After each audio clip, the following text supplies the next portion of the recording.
Welcome. I'm Doug Morgan, and you're listening to Uncommon Sense, where we hunt for the truth in the topics you're not supposed to talk about, Christianity and politics.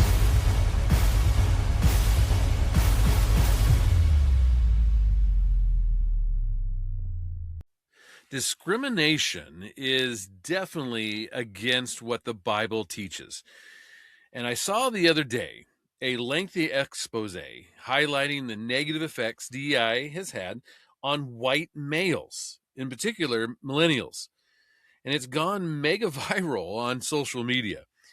The compact piece entitled The Lost Generation was written by Jacob Savage, and it goes into detail about how white men have been discriminated against over the past decade, especially in the fields of entertainment and academia. The statistical truths laid out plainly have struck a chord with many, and it's led to the article being viewed on X more than 11 million times at this point. I found it to be extraordinary, and so much so that I had to bring it to you. And it starts out saying this. It says, for 15 years, I've scalped tickets to pay the bills, but in January 2016, I almost managed a real career. I was 31. I'd been in Los Angeles for 5 years writing scripts, and there had been minor successes, a couple of small projects optioned, and I'd recently started writing with my best friend.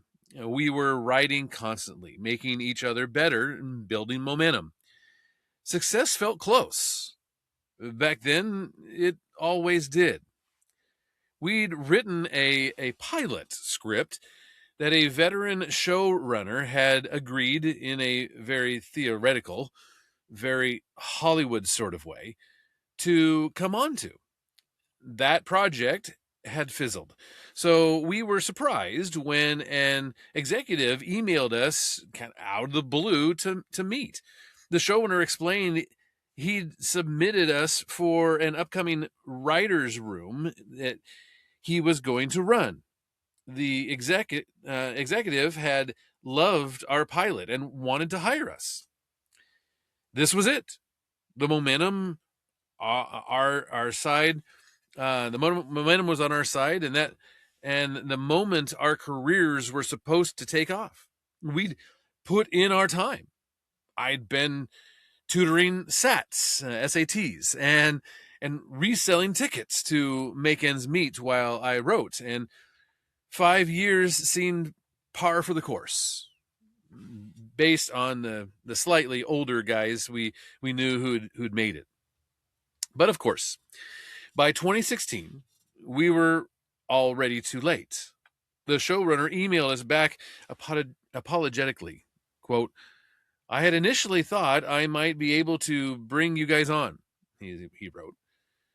"But in the end, it wasn't possible. We met with the executive anyway, a Gen X white guy who told us how much he loved our pilot. But the writer's room was small," he explained apologetically, "and the higher level writers were all white men. They couldn't have an all white male room. Maybe if the show got another season, they'd be able to bring us on. They never did.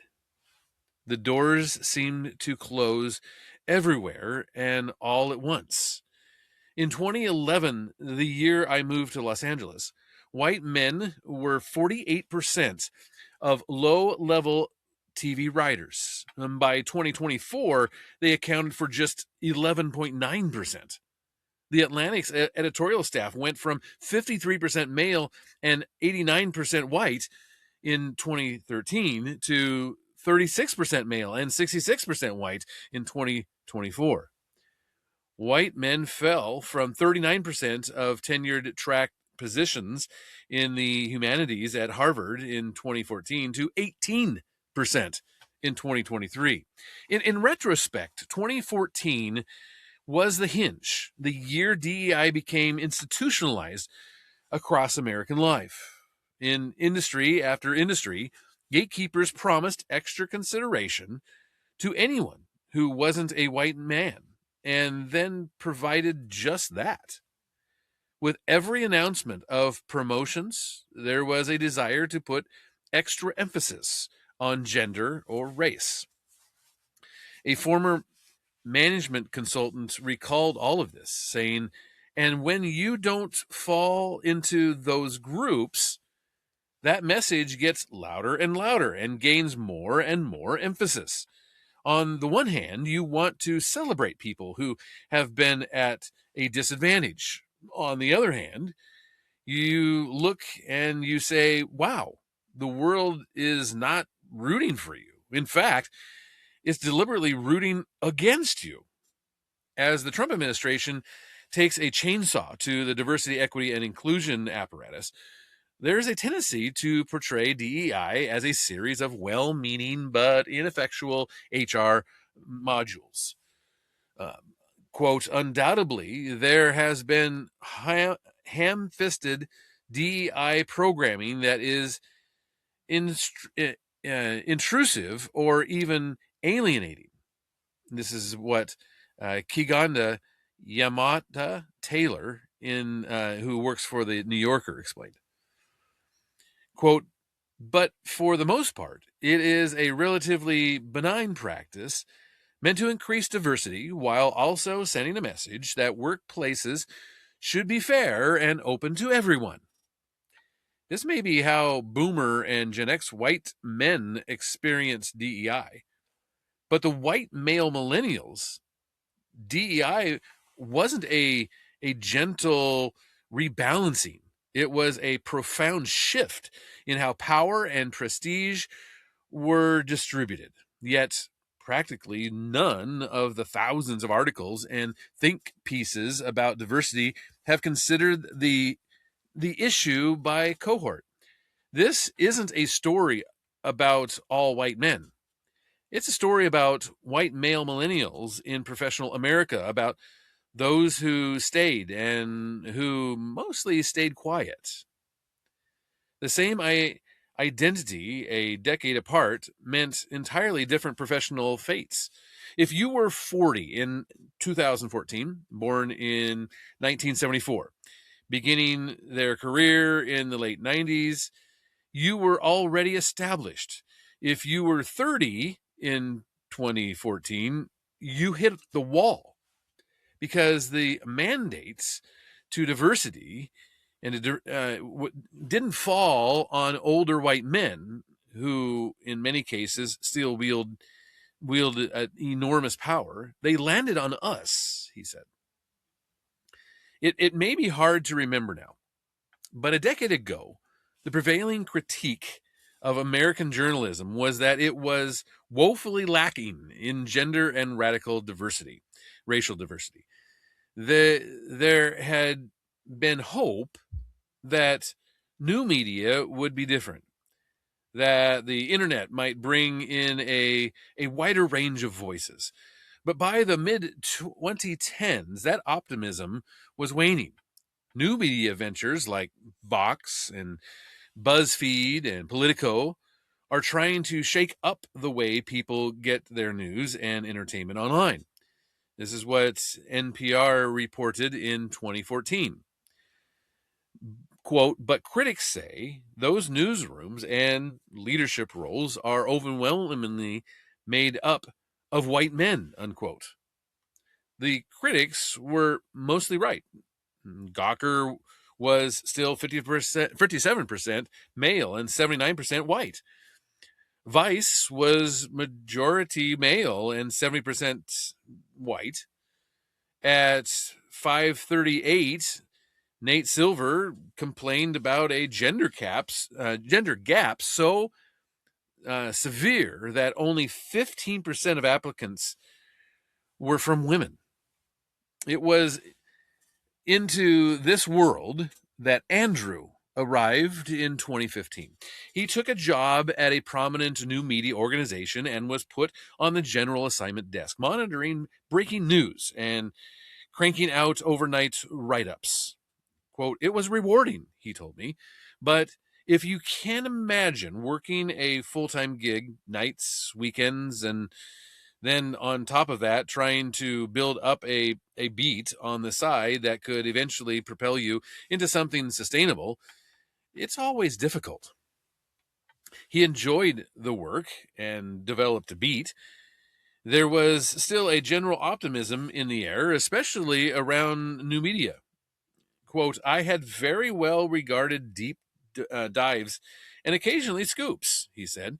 "I had credibility as somebody who had come from a more left leaning perspective, was well sourced on the left, but was willing to give them a kick in the teeth every now and then. At the time, it felt really about holding power to account and giving new ideas a fair airing." After college, before he'd moved into journalism, Andrew had worked in the nonprofit world. Ambient talk about diversity and power structures had been part of the general atmosphere, and he'd never much thought about it, saying, "quote, in any progressive space, there was always at least some concern about representation," he explained. He said, I did not see that in any way impeding my advancement for the first 6 or 7 years of my career. But that view became harder to sustain. In 2019, David Haskell, who had just been named editor in chief of the New York Magazine, was asked to respond to staff disappointment that another white man had been elevated to the role. Quote, "I understand that reaction. Part of me shares it," he told the staff. "The most effective way to move the needle on diversity hiring is for a strong, loud commitment to come from the very top of a masthead. I plan to do exactly that," unquote. Andrew didn't work at New York, but he watched similar pressures reshape his newsroom. He'd been there for 5 years, a beat reporter who couldn't seem to move up, and suddenly all anyone could talk about were diversity metrics. Management was, as he put it, obsessive about recruiting people of color. But the pool was small, and anyone promising was quickly poached by the New York Times or cable news. Quote, "With all of the declarations these newsrooms had been making, the imperatives, enough white guys already, seemed to me to be the mantra," this is what he told him, saying that, "and you couldn't help but wonder if that meant you were being passed up for opportunities, even in your own organization." Institutions pursuing diversity decided that there would be no backsliding. If a position was vacated by a woman or person of color, the expectation was it would be filled by another woman or person of color. Quote, "The hope was always that you were going to hire a diversive candidate, a senior hiring editor at a major outlet told me this. If there was a black woman at the beginning of her career you wanted to hire, you could find someone. But if she was any good, you knew she would get accelerated to the New York Times or the Washington Post in short order." The truth is, after years of concerted effort, most news outlets had already reached a quietly surpassed gender parity. By 2019, the newsrooms at ProPublica, the Washington Post, and the New York Times were majority female, as were new media upstarts, Vice, Vox, BuzzFeed, and the Huffington Post. And then 2020 happened, and the wheels came off. If the aftermath of George Floyd's death, in the aftermath of George Floyd's death, newsrooms tripped over themselves to stage a reckoning. The New York Times solemnly promised sweeping reforms on top of the sweeping reforms it had already promised. The Washington Post declared it would become the most aversive and inclusive newsroom in the country.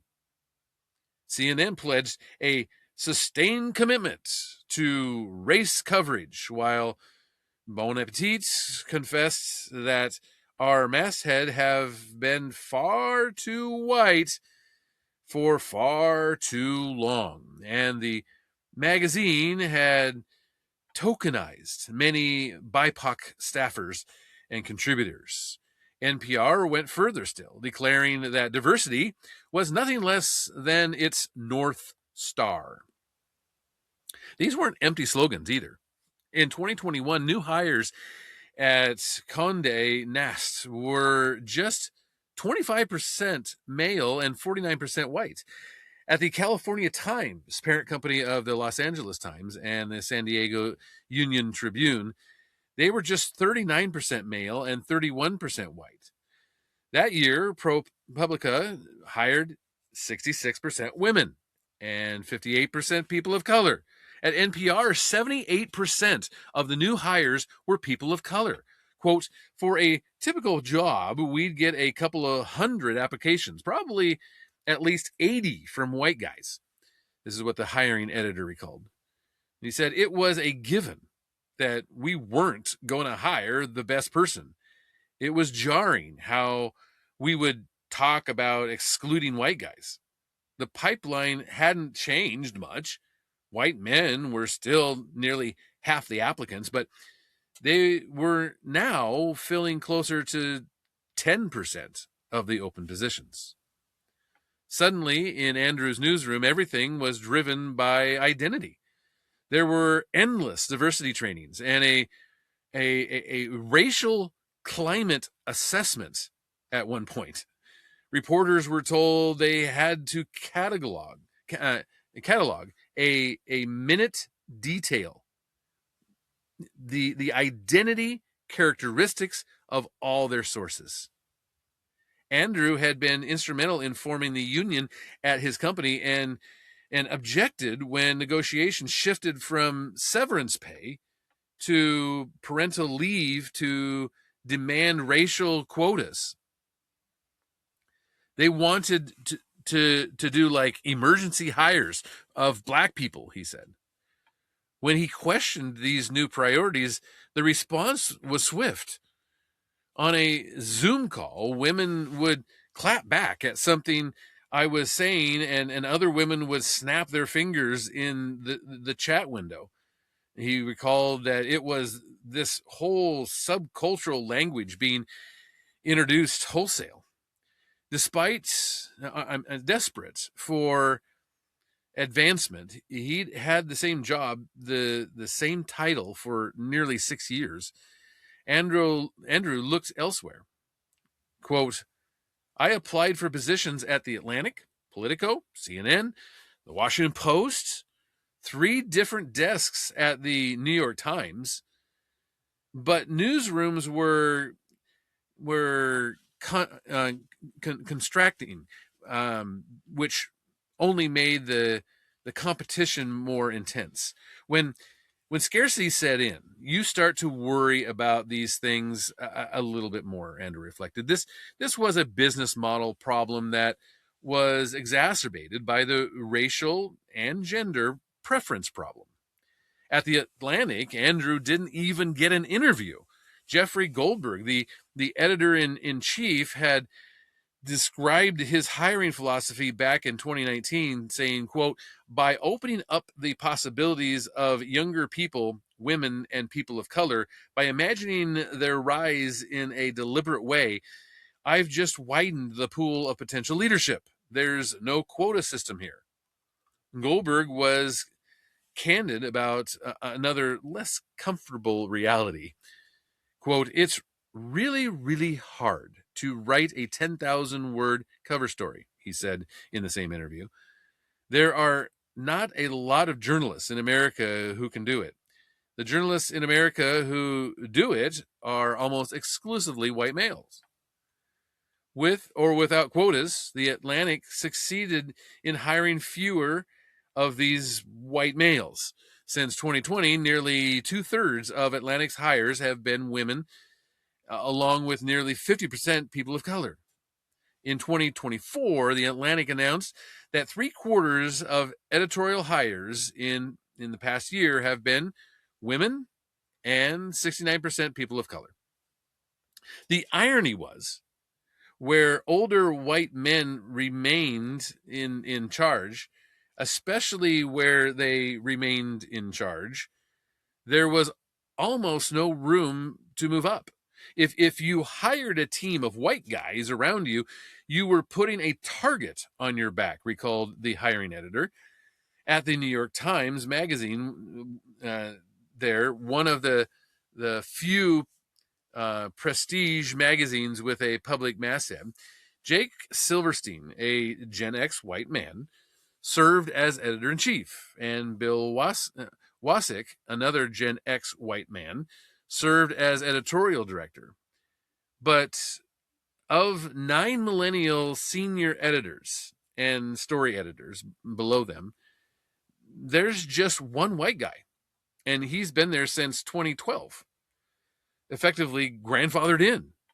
At the very bottom of the ladder, the picture is a little different. Since 2020, only 7.7% of Los Angeles Times interns have been white men. Between 2018 and 2024, of the roughly 30 summer interns each year at the Washington Post, just 2 or 3 were white men. And in 2025, with certain political shifts, the post-intern class had been 7 white guys, numbers not seen since way back in 2014. And in 2018, the New York Times replaced its summer internship with a year-long fellowship. Just 10% of the nearly 220 fellows have been white men. Other pipelines dried up as well. The alt weeklies that gave misfit young men their start have shed them entirely. There are no white men on the editorial staff of the Seattle Stranger or the staff of the Indie Week.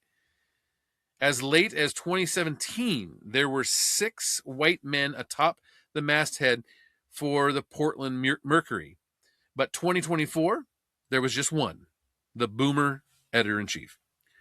By the early 2020s, many journalists I spoke to noticed something else. The young white men who once flooded internship and fellowship pools had simply stopped applying.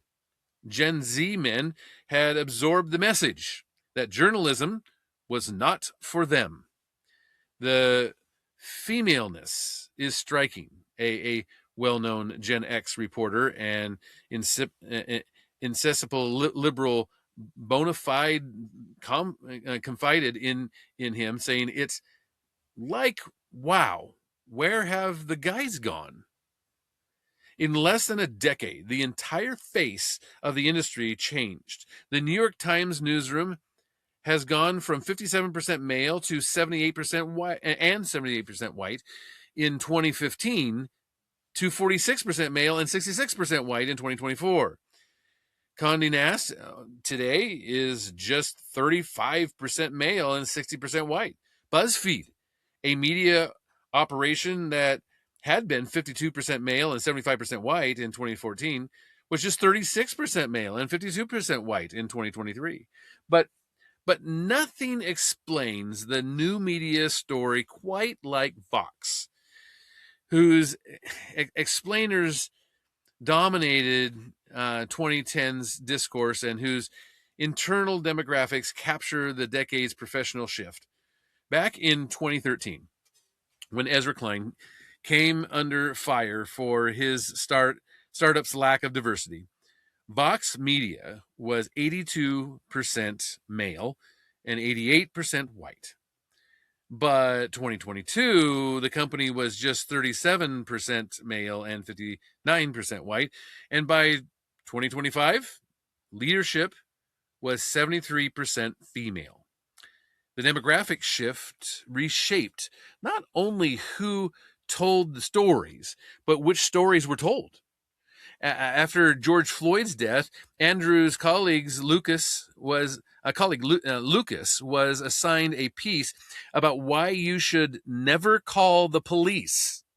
Quote, I remember having to interview one of these abolitionists for a story about how if somebody breaks into your car or your home, it's white supremacy to call the cops, even if you need it for an insurance report, Lucas told me. That always made me feel gross. I think back on that with a lot of regret. Quote, newsrooms were center-left places in 2005. The prominent Gen X reporter said that now they're incredibly left places. I imagine one reason newsrooms have gotten more explicitly lefty is that you have white guys and white women adopting a kind of protective collaboration, an allyship mindset to get through the door. Andrew, for his part, was unable to adopt the performative allyship that had become expected. Quote, I always thought I was a nerd growing up, as he put it. But my way of expressing myself now puts me on the most masculine end of men in media, he told me.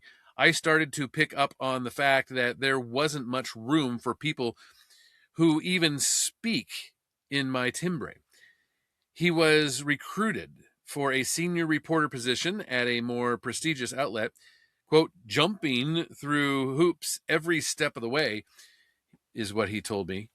But by the end of it, it felt like a cruel joke. Extensive interviews, writing tests, endless meetings with various editors, only to find out months later that the job had gone to someone a decade younger than him, a gay man of color who'd managed to go from intern to assistant editor to senior reporter in less than 2 years. Quote, if you're a white man, you got to be a superstar, Andrew told me. You can't help feeling like no matter how good you are, you were born in the wrong year. As he saw it, the industry had its super successful white guys who'd made it before 2014 and so were functionally Gen X. But for anyone else, moving up in the contracting industry was nearly impossible. I was kind of grandfathered in during one era and had achieved a level of going into 2015 to 2024 where it just didn't really affect me. One of these superstar journalists told him. After surviving years of buyouts, Andrew finally made senior reporter in 2023. But by then, it felt less like recognition than a, consolation prize. He was coming up on 40, unmarried, with little room for forward or lateral movement. When the next round of buyouts hit, he decided it was time to leave. And for now, that's where we're going to have to pause as well.